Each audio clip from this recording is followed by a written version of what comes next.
So, do you remember last year that we talked about the beef between Zwift and Wahoo? Yes. Jesus Hey, I haven't been in a podcast in a while, right? I forgot I was supposed to respond. I was enjoying my heated seat. So, Wahoo launched legal action against Zwift in 2022, claiming the Zwift Hub Turbo Trainer was a rip-off of the Kicker Core. The case was then mysteriously dropped with little information about what would happen next. Well, we finally know the answer, because the brands have now just joined forces to release the Wahoo Kicker Core Zwift 1. Catchy name. It's basically a Kicker Core with a Zwift cog, which is essentially a single sprocket that allows virtual shifting. Zwift is now selling the trainer on its website along with Wahoo's full range of turbos. I've got a question. You were on a call, a top secret call with Zwift, weren't you? Yep. For the PR stuff about this cog thing. Yep. How does the cog, does it connect to whatever shifting system you have? Or does it have separate like button thing you put on your handlebars? It has Can you a separate remember? button you put on your handlebars. Okay. It's one gear that when you press it, it changes the resistance rather than it moving a mech. So it like virtually changes the resistance. Yeah. It's that. Inside the turbo trainer somehow. Yeah. Like erg mode. It just uses erg mode to like, boop, boop, boop, but in stages. Yeah. So it does work with any bike. I think that's the idea of it, that you can just chuck any bike on and it'll work. So if you've got different types of bikes. I think that thing, it was like their official media like launch information. I think that was like September, October. And there was zero mention of Wahoo. They were just like, we've got this new turbo and this new thing and blah, blah, blah, blah, blah. So I'm assuming it was heavily embargoed, or they just didn't know at that point, which is quite interesting. The idea of Zwift not only having a Wahoo collab trainer, but also selling the full range of turbos on their website might not seem like a big deal. But Zwift, I remember we had a meeting with Zwift maybe like 10 years ago or something, and their whole principle was about being hardware agnostic, for a better term, because they don't want to piss off Garmin by going Wahoo heavy, and they don't want to piss off Wahoo by going Garmin heavy, and all the other turbo trainers that are coming up. And that was always the thing, wasn't it? But to be fair, though, I guess that's a long time ago in their trajectory. But since then they had plans for a whole bike you could buy as a Zwift bike, and there was like those blueprint, production images, pre-production mock-ups of this weird bike that you could have in your house. But them having their own products doesn't alienate the industry. Them having such a strong tie to Wahoo, like if I was Garmin, I would be going like, well, I don't really want to be promoting Zwift because I'm then also promoting Wahoo. Exactly. It'd be interesting to see what happens to the landscape, because it feels like it's going to force the other trainer manufacturers to look at alternative things.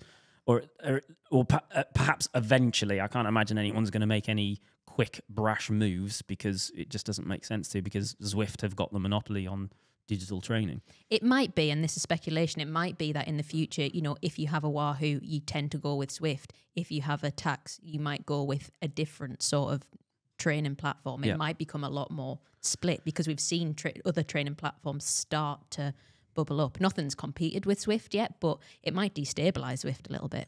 You can't change from Zwift though once you've got level 30. Mm-hmm. True. You're going to throw that all away? Start from scratch?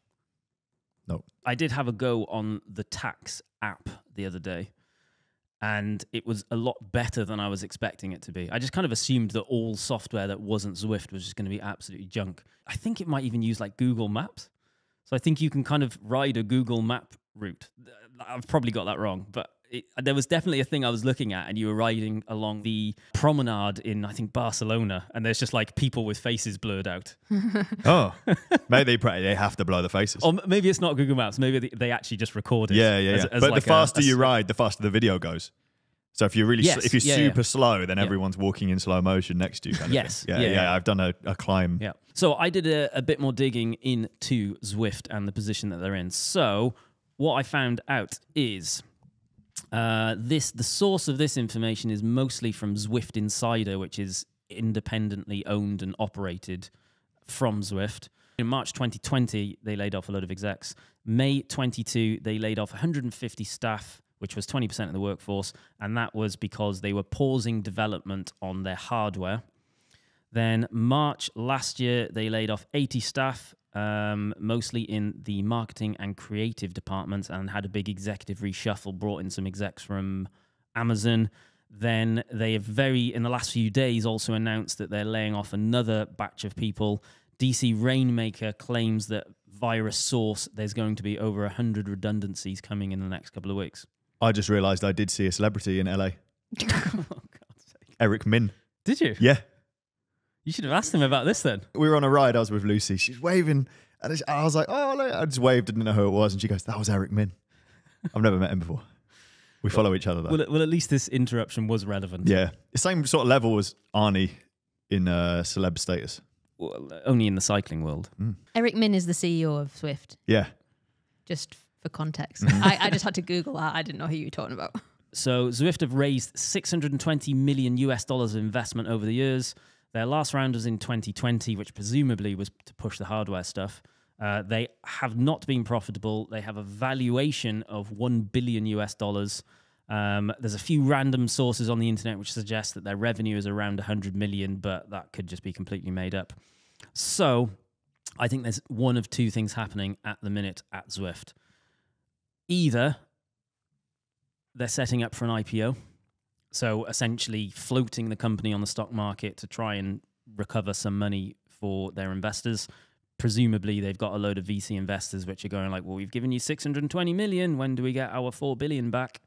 I actually think this is unlikely. I think actually what is happening is they are running out of money, or they're running out of runway, as it's referred to, which is essentially their investment capital, and they are leaning up the business to either bring in some more investment or to ultimately push their runway out further. It's very typical in tech for them to get a bucket ton of investment, and you basically burn it and hope that you can turn the business profitable and then float, which they are yet to do.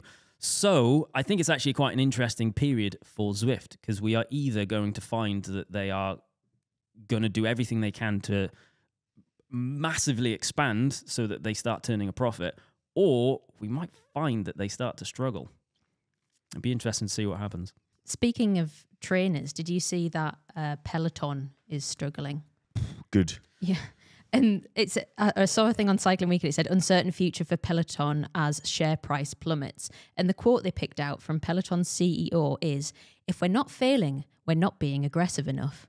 And that is some spin, isn't it? That is a way of turning a negative into a positive. So Zwift probably won't want to talk about it or talk about the comparison externally, because how bad Peloton's share price has plummeted over the last, I think, 18 months. But essentially they are in the same space. Zwift and Peloton are the same structure. They're trying to be the same thing. It's probably why Zwift got a load of money for hardware. The industry was going like, right, so you've got really good software that you're nailing. Why wouldn't you also sell a bike product to go along with it? Peloton are a great example of it. I think Peloton's valuation is still in the billions. Yeah. It's still more than Zwift's valuation, because I think they do have a decent revenue because they're selling a lot of products and they're capturing a lot of subscriptions. Granted, it's fallen off, but they are ultimately the model that Zwift are hoping to emulate, minus the 95 or 97% of share price drop off. I've got a question. Yep. If Peloton went bust, yep, or if they decided they just didn't want to carry on, would everyone's Peloton bike stop working? No, they would have a very expensive basic spinning bike that they could still use. You can still ride on it, but it just doesn't give you any. But it isn't smart. No, it's exactly. That's what I mean. It's a hand. You're relying on the software. It's a hand. It's a twisting thing, like a spin bike. As far as I'm aware, a Peloton bike is a bog standard spinning bike with a hand controlled resistance and a screen on it. But what you're really paying for is the access to live training sessions, which you can just, quite often they have them at gyms, especially in London. Every gym that I used in London had these kind of spinning classes where you've got an instructor, a high energy instructor, which is basically going, turn it up to 8, get out of the saddle. You know, like I've done some of those sessions. They mess you up. They're hard. They're not comparable to riding a bike. Kim, it's a different thing. Do you know Kim Nonstop? I know who she is, yeah. Yeah, so she used to race Red Hook and stuff back in the day. And she got a job, I think it's for Apple. And she does, so you subscribe to some sort of, I think it's maybe Apple TV, it comes with Apple TV. And she is the person that every week, a couple of times a week, you get a new video of her hosting a spin class. And it's like up to date. So she has a full-time job doing those spins and other stuff. And then every time you log in, because you got a subscription, it's a new workout, relevant, you're seeing the same person. It's kind of cool. Yeah, I subscribed to that. Do you? I did. I stopped. So you could go on one of the taxes. Yeah. And watch Kim non-stop. Yeah, they do like Pilates and yoga and What's stuff. the service? Is it Apple TV? It's sports. Apple Health Plus, I think it's called, something like that. I wonder how many she does. I went for a ride with her after not seeing her for a long time. She lives in Los Angeles, and she was like, "Oh, I'm not riding very much at the moment." So I was like, "Okay, we can nice and chill." She's not riding outside outdoors very much at the moment. She's so strong because it's just hours upon hours of like riding flat out. Yeah. Shouting at people. Yeah. So in other news, I think I've gone too far. When are we launching Cade Media Plus, where we charge people an introductory offer of £6 for live streams of Jimmy's face, where you wear some sort of GoPro that constantly points at you, and it's 24-hour live stream. 24-hour? Yeah. What's the purpose? I don't know. People pay money and they can watch everything Jimmy does, but only his face. Oh.